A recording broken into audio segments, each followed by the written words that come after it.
नमस्कार दोस्तों, मैं अंकुर उपाध्याय स्वागत करता हूं आप सभी का आपके अपने YouTube channel share market analysis में। जियो फाइनेंशियल सर्विसेज लिमिटेड, वैसे तो बीते 3-4 दिनों में मैंने 2 वीडियोस इस स्टॉक पे बनाई हैं, बट मल्टीपल स्टॉक्स में कवर किया था। इस बार पूरी डिटेल में आप सभी के साथ जियो फाइनेंशियल के बारे में बात करने जा रहा हूं।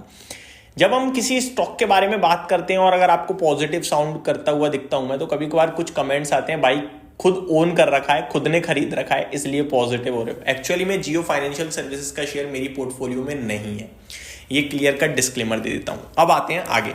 जियो फाइनेंशियल सर्विसेज लिमिटेड की बात करें तो इस शेयर में एक अच्छी खासी गिरावट देखी है। सबसे पहला सवाल तो यही है कि why Jio financial services share is falling very badly.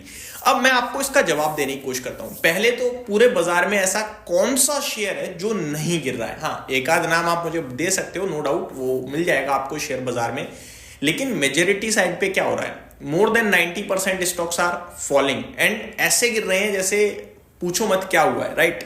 बहुत बड़ी बड़ी कंपनियां गिर रही हैं, बहुत छोटी छोटी कंपनियां भी गिर रही हैं और बड़ी बुरी तरीके से गिर रही हैं। एग्जाम्पल देता हूं, देखो जियो फाइनेंशियल है रिलायंस ग्रुप का, ठीक है, खुद रिलायंस का शेयर टूट रहा है, जियो फाइनेंशियल भी टूट रहा है। अब आते हैं अडानी ग्रुप पे। अडानी ग्रुप के शेयर्स देख लो भाई साहब, उनकी भी बैंड बजी पड़ी है। अब आते हैं बिरला जी के पास। बिरला जी की बात करें तो अल्ट्राटेक सीमेंट एक सदाबहार हो चुका है, बाकी स्टॉक्स देख लो वहां भी पिटाई पड़ी है, ठीक है जी। ग्रेजिम को देख लो आप, वो भी गिरा है। कौन सा शेयर है जो गिरा नहीं है? टाटा की बात करें, टाटा मोटर्स देख लो, टाटा इन्वेस्टमेंट देख लो, टाटा स्टील देख लो, मतलब कोई भी, टाटा कॉम देख लो, कोई भी स्टॉक उठा के देख लो, ये 4 बड़े महारथी हैं हमारे देश के, राइट?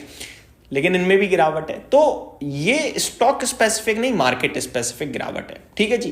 अब आते हैं प्रॉपर रीजन पे। ये तो पूरा ब्रॉडर मार्केट गिर रहा है तो जियो भी गिर रहा है, कोई बड़ी बात नहीं है। अब अगर आप पॉइंट टू पॉइंट आपको कुछ चाहिए कि भाई कुछ तो रीजन दो, तो अब सुनिए रीजन। पहली बात, जियो फाइनेंशियल का जो शेयर है वो बाजार में कैसे आया था? डीमर्ज होके।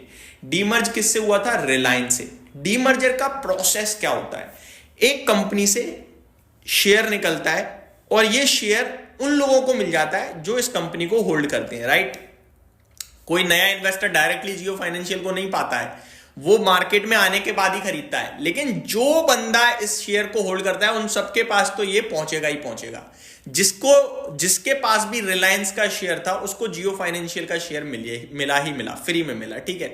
अब बेचना नहीं बेचना वो बात की बात है, लेकिन उनको मिला। आपका क्या है? आप जब खरीदोगे तब बेचोगे, उनको तो मिल ही गया भाई। यानी कि वो खरीद नहीं सिर्फ बेच सकते थे, ठीक है जी।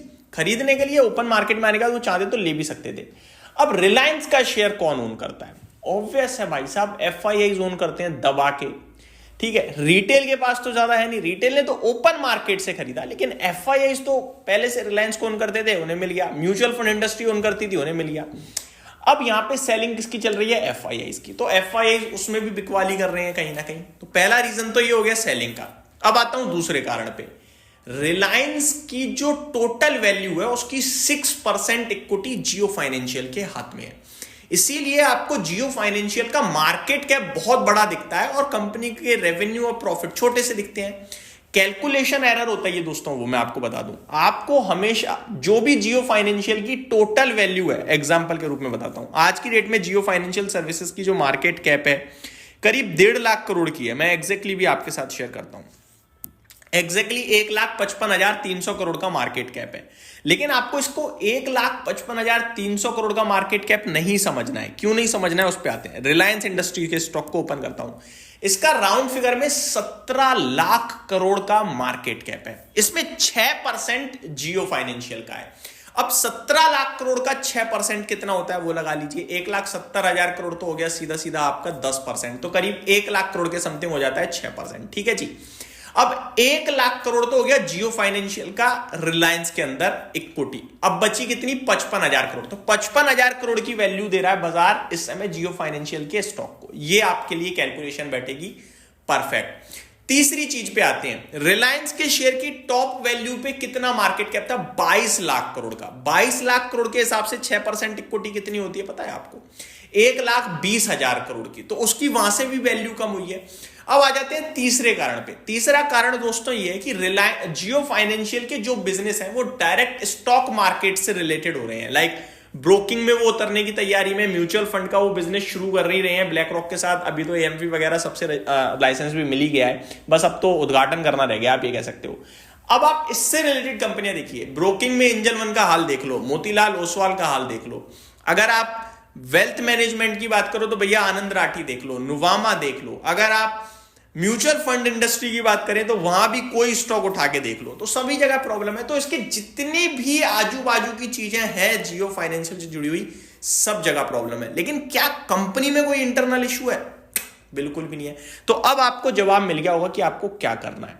ये समय ले रहा है, लेने दो, जो समय देगा वो पैसा बनाएगा। शेयर बाजार में समय की अपनी एक कीमत है, जल्दी पैसा नहीं बनता। किसी ने बनाया होगा बीते कुछ समय में, लेकिन लाइफ लॉन्ग ये नहीं चलेगा।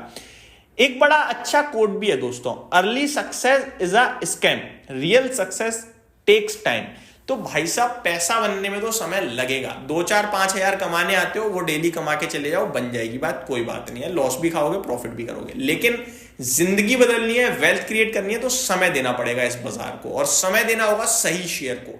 कोई पैनी स्टॉक समझ के कुछ लेके बैठ गए ना, 3 साल 5 साल भी रुको, कुछ नहीं होगा। वोडाफोन आइडिया में सबसे ज्यादा इन्वेस्टर्स इन्वेस्टेड रहते हैं हमेशा, सबसे ज्यादा पोर्टफोलियो में पड़ा है वो स्टॉक, लेकिन करता क्या है, कभी 20% ऊपर, कभी 20% नीचे। 5 साल से देखो क्या हुआ है, कुछ भी नहीं हुआ। ये चीज कर दी तो कुछ नहीं होने वाला। अच्छी क्वालिटी में रहोगे, धीरे धीरे चलोगे, लेकिन चलते चलोगे। सिंपल है भाई साहब। उम्मीद करता हूं वीडियो पसंद आई होगी। Thank you so much for watching this video. Have a great day guys.